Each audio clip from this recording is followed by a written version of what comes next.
Apps ang mga lugar na mataas ang porsyento at favorable kay Martin Romualdez. Manila, 42%, Zamboanga, 43%, Cagayan de Oro, 50%, Cebu City, 41%, Mandaue City, 54%, Basilan, 51%, Negros Oriental, 38%, Baguio City, 52%, at La Union at na may 53% ng populasyon na pabor kay House Speaker Martin Romualdez. Ano ang ibig sabihin ng mga ito? Ibig sabihin na ito, mga kakulot, ang House Speaker natin, talagang nagtatrabaho, nagbibigay serbisyo para sa bayan. Tingnan nyo, Basilan, 51% favorable, unfavorable 19%, undecided 15%, pwede pa yung dumagdag. Kumusta naman yung BP Sara natin? Puro na lang palagapak, pa-beach-beach na lang. Buti pa to, si House Speaker Martin Romualdez. Tulong, tulong, tulong lang. Ano? May nabalitaan ka bang nagbakasyon yan?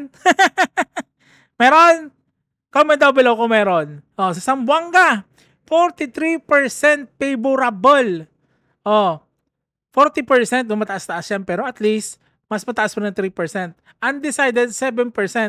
Pwede pa mag 50%, mag favorable pag nagbago mga isip nito. Yung mga walang alam, 10%. Kumusta? 'Di ba? Palaging mataas kasi laging may serbisyo. Nakikita nyo naman. 'Di ba? Nakikita nyo naman yung mga tinutulungan. Huwag na tayo magbulag-bulagan pa. At least ito talaga kita nyo may ginagawa.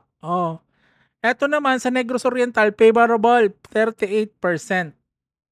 Yung unfavorable, 12% lang. Undecided, 18%. Not aware, 32%. Wow! Ang dami ng wala pang alam. Wow! Taas yan. Marami pang pag-asa para tumaas yan. So tuloy-tuloy lang po, Speaker, kasi maganda to. Maganda tong mga nakikita natin mga senyales. Kung baga, nakikita ng mga taong bayan na may ginagawa ka para sa kanila. Kesa yung ibang pabakasyon-bakasyon sa beach, punta-puntang Germany, ayaw sumagot sa issue. Ayaw nila ng ganun. Gusto nila yung sumasagot sa issue. Yan dapat. Mandaue, 54%. Ang kalahati ng buong populasyon. Diyos ko.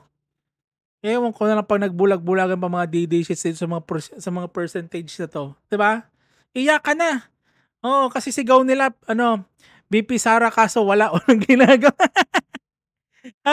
Pinagtatawanan lang mga DD sheets. Buti pa to si House Speaker.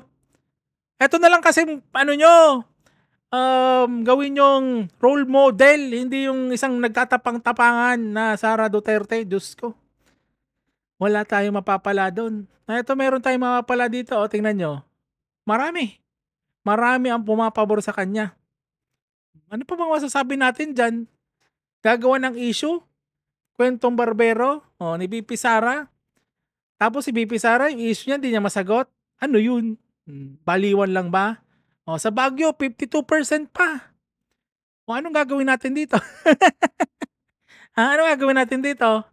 Iboboto nyo pa rin ba yung BP Sara yung walang kakwinta-kwinta? Etong dapat inaabangan yung lahat. Yung mga ganito. Hintayin nyo. Hintayin nyo. Pag si House Speaker Martin Romualdez ang gumalaw. Gumalaw sa pagtulong sa inyo. Yun lang po, PJTV. Kulot pero hindi salot sa susunod na video. Salamat po.